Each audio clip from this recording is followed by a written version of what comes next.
Hey, what's up, Trinity people, and welcome to episode number 19. 19. Yeah, 19. So many fingers and toes at this point. It is. Crazy, it's a lot. Right? Welcome to episode number 19 of Pastors in Perkatory. He's Brian. He's Daniel. And we are the pastors at Trinity UMC. Now, we're going to taste some coffee, and we're going to talk about some Bible. Do you want to tell them a little bit about like what else we do and like what times we do them and what places we do them and things like that? So for you online folks who are looking at us online, trinityumc.net, in case you haven't found that already, that's always great. And in-person stuff is at here at 903 Forest Avenue in Henrico, Virginia, near Richmond. So we'd love to have you. I know for the worship stuff, which is kind of the most important thing we do, 9 and 11 on Sunday mornings. 9 and 11. There we go, man. Yeah. Right. You want to drink some coffee? Let's do that. All right. And see if we can figure out what in the world this flavor is this week. I put in a preliminary guess. Ooh, it smells rich.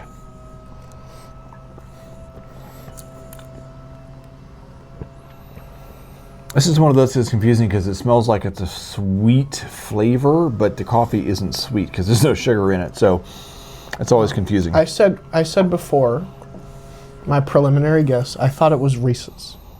But I don't know if that's right because I don't know how you could do that. Oh, you can do that. You're very confident. You're exceedingly confident. Oh, you could do that. I don't know if that was in this, but you can do that. Yes, based on our elaborate and long career of growing coffee, we're very confident. So, okay, I'm putting in Reese's. I'm never right. I am almost always wrong. So you should probably guess literally anything else, but I'm putting that in.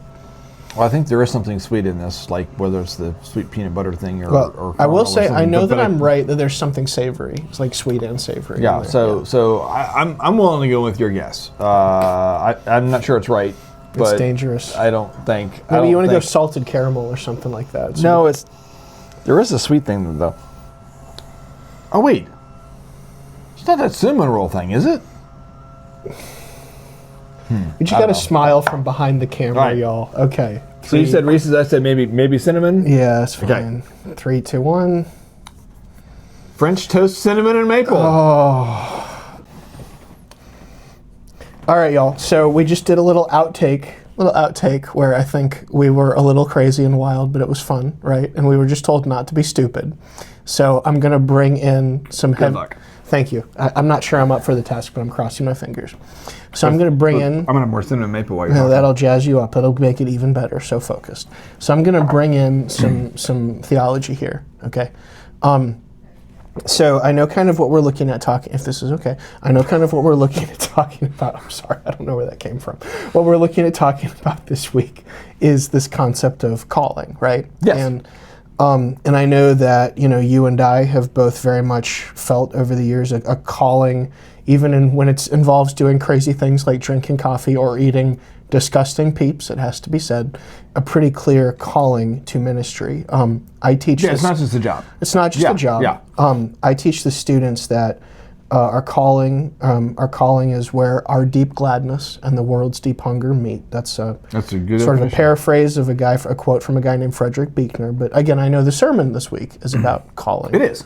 So it's accounting the gospel of followers of Jesus who were on a road to a place called Emmaus, and they are walking along, and then a stranger comes up and walks with them, and they are all excited about, talking about what the events of the week and how Jesus, all the things that happened to Jesus, not knowing that this person was actually Jesus. But they had this whole conversation, recounting the story, telling the story of Jesus to this supposed stranger who then is revealed to be Jesus, and it's this whole thing. But it's that excitement about telling the story that is the thing that our calls have in common, whether it's a pastor, whether it's somebody in the a lay person in the pews, anybody in any church, anybody of faith.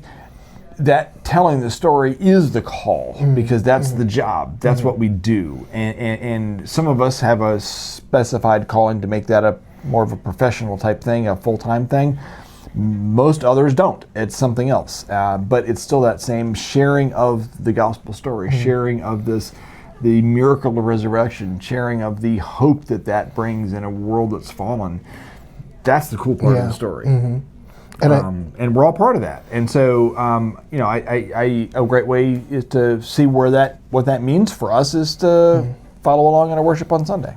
And I know we have some other, as related to this theme of call, we have some other big stuff coming up on Sunday as well. We do. Sunday is in the Virginia Annual Conference, so Methodist churches all throughout the state of Virginia, most of the state of Virginia. It's Announcement Sunday, which means the appointment process, which is where pastors are assigned to be for an indeterminate amount of time, all that's announced all at once throughout the whole conference, so throughout the whole state. So that'll be really, it's kind of a big deal when there is a change. Sometimes it's a change, sometimes it's not, but that's what this Sunday is doing also. So it's fitting that we're using the scripture about call, talking about call, because we're called in different places and different times and different places in our lives. And that goes for all of us. Mm-hmm. So on Sunday, we'll be talking, you'll be introducing, speaking about the concept of calling and kind of what that looks like in an individual as well as a communal level. Correct.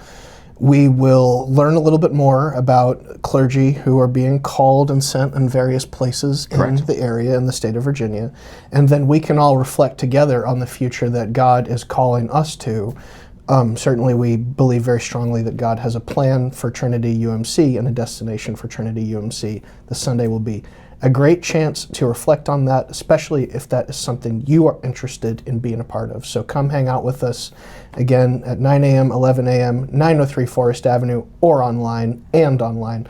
Trinity UMC, where the coffee and the hearts are warm.